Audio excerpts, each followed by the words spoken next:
Until you make the unconscious conscious, it will direct your life, and you will call it fate. Carl Jung, one of the most influential psychologists of the 20th century, believed that the first decades of our lives are not the main story, but a preparation for something greater. He famously said, "Life really begins at 40. Until then, you are just doing research." It's a bold statement that challenges the way many people view aging. We are often taught to fear this stage, seeing midlife as a period of decline, chaos, or crisis. Popular culture reinforces this perspective with cliches about the so-called midlife crisis, portrayed as a time of existential dread, impulsive decisions, and desperate attempts to cling to youth. However, Jung offers a radically different perspective. What if this phase isn't a crisis, but an awakening? What if it isn't an end, but a new beginning? To understand this view, we must reflect on what the first 4 decades of life truly represent. These early years can be seen as a period of exploration during which we accumulate experiences, build identities, and learn how the world works. It's a phase of rapid growth where we absorb ideas and values from those around us while seeking answers to fundamental questions. Who am I? What should I do with my life? What will bring me happiness? Though we are driven by these questions in youth, the answers we find are often partial or incomplete. During this time, we are trying to make sense of life while still discovering who we really are. We build careers, relationships, and families, often prioritizing external success and social approval. This effort to meet expectations shapes our identity.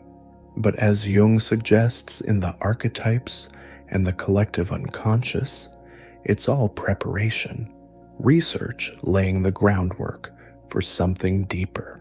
As we approach our 40s, we start to sense that the old ways of living may no longer satisfy us. Priorities that once seemed urgent, climbing the career ladder or meeting others' expectations, begin to lose their appeal. We realize that much of what we've done has been shaped by external definitions of success and happiness. This realization, while unsettling, is also liberating, marking the start of a new phase that Jung called individuation, the process of becoming whole and living on our own terms. This transformation doesn't happen suddenly but gradually, with small questions arising during moments of reflection. Is this all there is? Am I living the life I truly want? These questions might be sparked by career milestones, significant birthdays, or even a quiet evening at home. Once they arise, they don't disappear. They become increasingly urgent, demanding answers that confront us in profound ways. The world may interpret these moments as a midlife crisis. It's easy to label periods of questioning and change as breakdowns. But Jung invites us to see it differently. What if it isn't a crisis? What if it's an opportunity? This phase, with all its challenges and doubts, might be exactly what we need to become who we are meant to be. In Memories, Dreams, Reflections, Jung asserts that midlife is not the beginning of the end, but the start of something much more real, meaningful, and authentic. To grasp this perspective, it's helpful to examine the role of the first half of life, during which we construct what Jung called the persona, the external identity we present to the world. Shaped by culture, upbringing, and societal expectations, the persona is the version of ourselves that seeks approval and success in the eyes of others.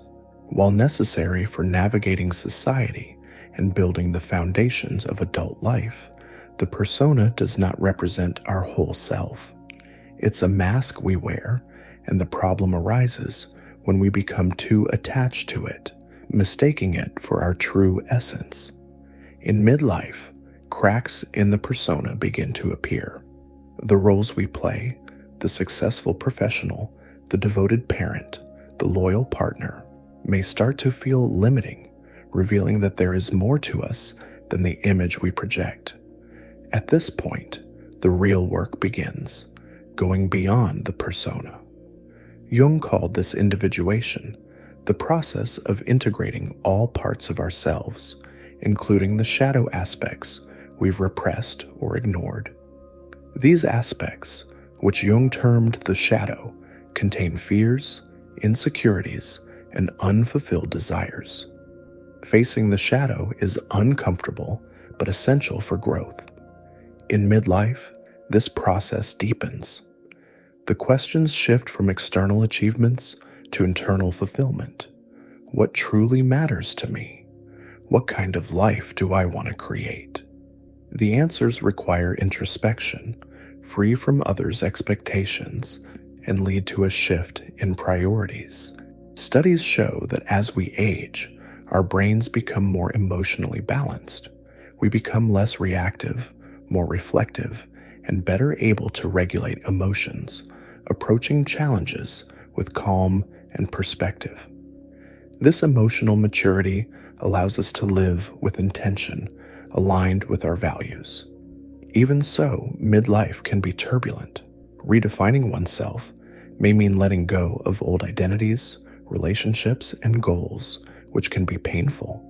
Yet, as Brené Brown notes, what we call a midlife crisis is often a dismantling, a moment when we let go of who we thought we should be to embrace who we truly are. This dismantling, though messy, is a time of immense growth. Viktor Frankl, a psychiatrist and Holocaust survivor, emphasized that the driving force of human life is the search for meaning. In midlife, this search intensifies, compelling us to face fears and rewrite our story. For Jung, the freedom of midlife comes from embracing all facets of who we are, accepting our totality, light and shadow, successes and failures, is transformative. The most terrifying thing is to accept oneself completely, Jung wrote in the Red Book. But it is also the most liberating. Midlife is not a time to mourn losses, but to celebrate gains, wisdom, clarity, and resilience. It's the point where we stop doing research and start truly living. In this sense, life really begins at 40, not because we have all the answers, but because we finally start asking the right questions. Throughout this journey, it's important to recognize that the process of individuation is not a final destination, but a continuous path. In midlife, the depth of this quest intensifies, and we come to understand that life is not a straight line with a clearly defined beginning, middle, and end. Instead, it is cyclical, filled with challenges, lessons, and rebirths. Each moment of crisis or transformation brings us closer to our true selves, uncovering layers that were previously hidden. This transformation also involves learning to value the present and letting go of attachment to the past or anxiety about the future. In youth, we are often consumed by plans and ambitions, constantly projecting happiness onto something yet to come. In midlife, we begin to grasp the power of now. This new perspective doesn't mean abandoning dreams or goals, but rather living with greater intention and balance, appreciating the journey and not just the destination. Another important aspect of this phase is reconnecting with meaning and spirituality, not necessarily in a religious sense, but on a deeper level of connection with oneself, others, and the universe.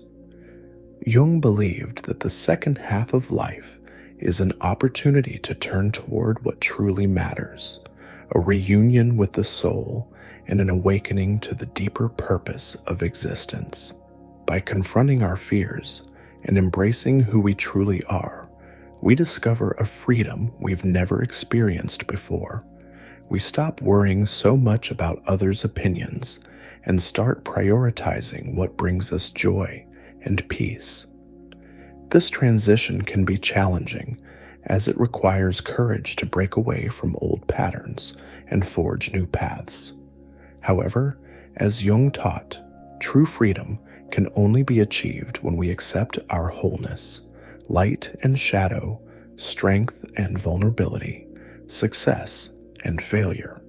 In practice, this may involve significant changes, leaving a job that no longer satisfies, redefining relationships, or even embarking on a new career or project that reflects our authentic passions.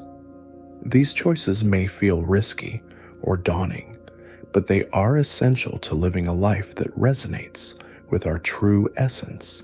Viktor Frankl's studies on the meaning of life emphasize that finding purpose amid difficulty is one of the most significant experiences of human existence. In midlife, this purpose is no longer dictated by external expectations, but by our own vision of what is meaningful and true. This transformation does not happen alone. It requires introspection, inner dialogue, and often the support of others, whether friends, mentors, or even professionals. Jung emphasized the importance of recognizing that personal growth is a collaboration between the conscious and unconscious, and that accessing these parts of ourselves can lead to a greater understanding of life. Throughout this process, we learn to embrace not only who we are, but also life's uncertainties and imperfections. After all, the beauty of existence lies in its complexity and unpredictability. We stop striving for perfection and begin to value authenticity, realizing that every experience, good or bad, has its place in the tapestry of our lives. Thus, as we reach 40 or even far beyond, we come to understand that we are not at the end of anything. We are, in fact, entering the richest and most meaningful chapter of our journeys. It's the moment when we stop living on autopilot and take control of our narratives. It's when we cease seeking approval and start seeking fulfillment.